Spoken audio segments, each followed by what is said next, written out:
Hey guys, it's Greg Jones for Engine Builder. Today we're in Mooresville, North Carolina, and I'm joined by a guy who needs no introduction, Pat Musi of Musi Racing Engines.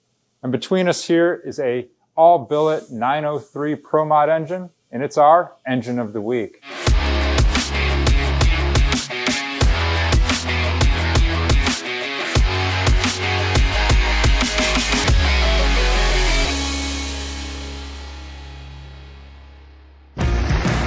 Engine Builder's Engine of the Week is sponsored by Pen Grade 1, L-Ring DOS Original, and NPW. Pat, thanks so much for giving us some time this morning. Well, thank God for a rough schedule lately. Yeah. No, I know you guys got a lot going on, both in business and in personal life, and appreciate the opportunity to come check out the shop and see engines like this. An all-billet Pro Mod engine that you guys specialize in. So Pat, if you would, walk us through a little bit about the engine here and what kind of goes into it. We developed this motor actually the 903, I was the first one to do a 903, they were 865, but it's been in development stage, let's say 2010.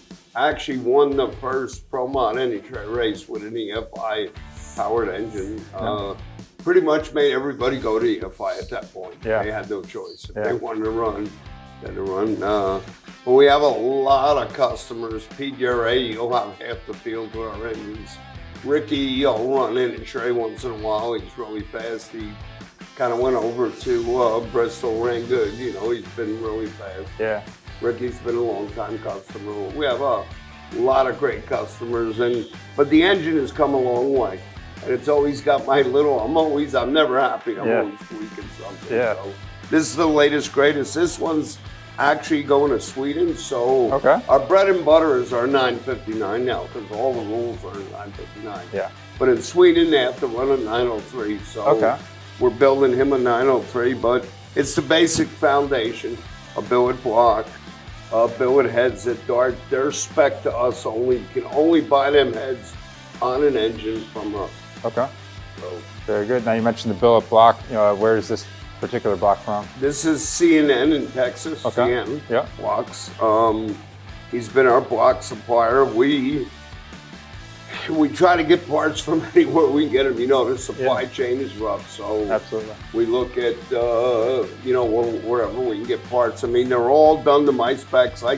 Just the cam tunnel alone is my spec. Yeah. We have our spec bearing, our spec cam. So they try to copy my stuff. I mean, all the time, but we're always ahead of them. We kind of laugh about it. I guess it's a kind of a form of flattery, a little bit. Form of flattery, yeah. Sure. They by the time they copy it, we're on to something new. So we kind of laugh about it.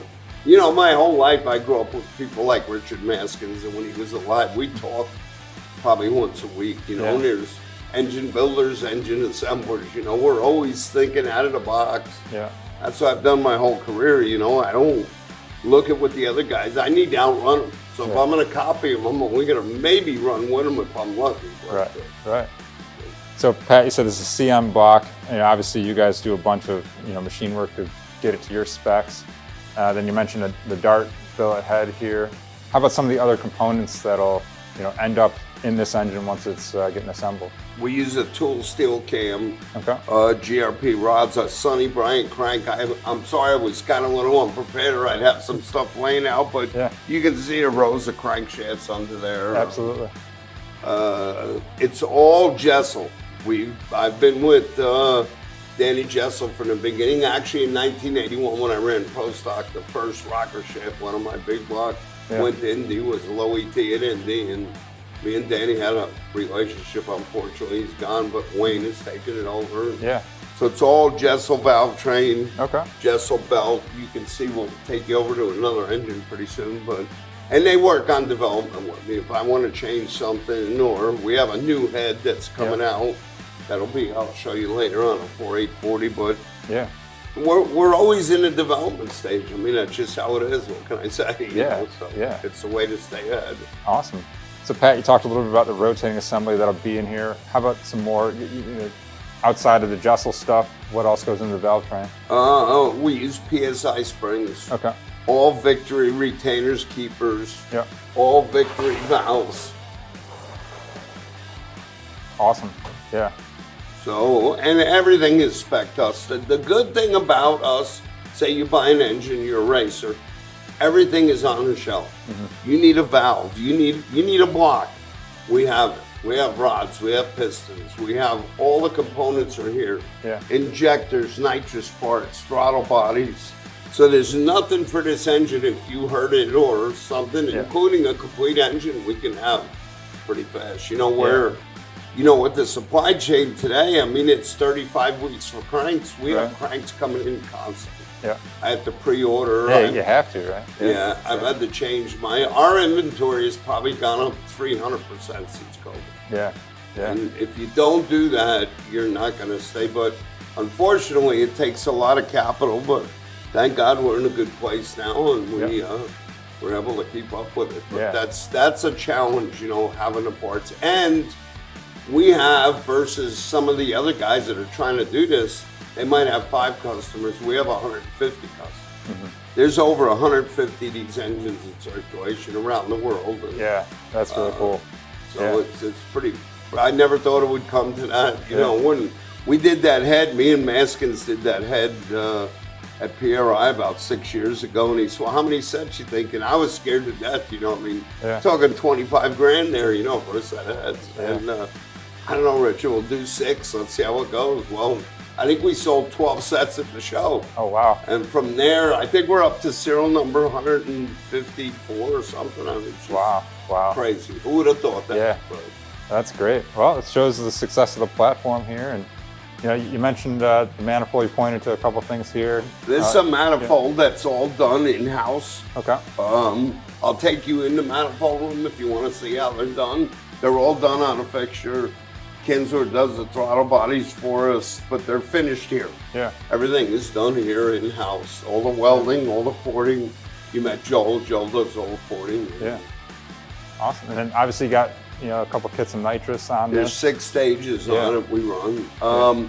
Nitrous, depending on the customer of his choice, you know, what brand he wants. I mean, we use all of them, you know, but we used to do our own nitrous, but now we rely on Switzer or Speedtech, or, you know, and it's really customer what kind of deal they have, or if they leave it to me, then we'll pick something out. Yeah, very good.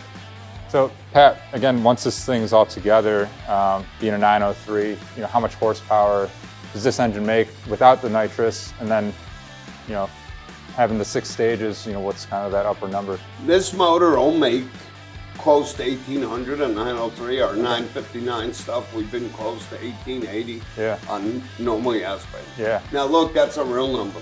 I hear hub dyno numbers and I just shrug my shoulders. I don't have much faith in it. The real number with all the nitrous calculated, I mean, you take Ricky goes 253, or Lizzie's been 209, Jay's been 208, Tommy Franklin. We figured we got about 3,200. Now they claim on a hub dyno they've seen 3,600 well, I just got to take that with a grain of salt. Sure. You know, you got a lot of inertia. An engine dyno's a real number. It's at the flywheel, and that's what we go by. But we can't run it on 6 stages on an engine dyno. Sure. The hub dyno, but it's hard. I mean, we've seen them break cranks on the hub dyno. I'm not a real fan of it. I'd rather go to the racetrack, get my time slip, and I'm not. That's how we worked all these years. That's where it counts, right? That's where it counts. At the end of the day, the W and the time slip is what I say. Absolutely, absolutely. Well, on that note, Pat, I'll say thanks again. Thank you. Thanks for showing us this Billet 903 Pro Mod engine. Guys, again, make sure you're checking out Pat Musi and everything that they got going on here at Musi Racing Engines. A lot of cool stuff going on, a lot of history. And as always, make sure you're checking out enginebuildermag.com for more great engine content. Thanks for watching, and we'll see you guys next time.